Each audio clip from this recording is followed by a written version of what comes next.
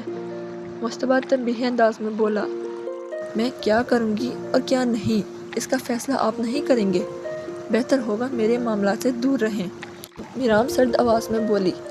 مشتبہ کی باتیں اب برداشت سے باہر ہوتی جا رہی تھیں۔ تم مجھے مجبور کر رہی ہو کہ میں کچھ کروں، تو پھر ٹھیک ہے، ایسا ہے تو ایسا ہی صحیح۔ مشتبہ ایک آخری نظر اس پر ڈال کر اس کے کمرے سے نکلتا چلا گیا۔ میرام سر جھٹکتی واپس سے کتاب پر جھک گئی۔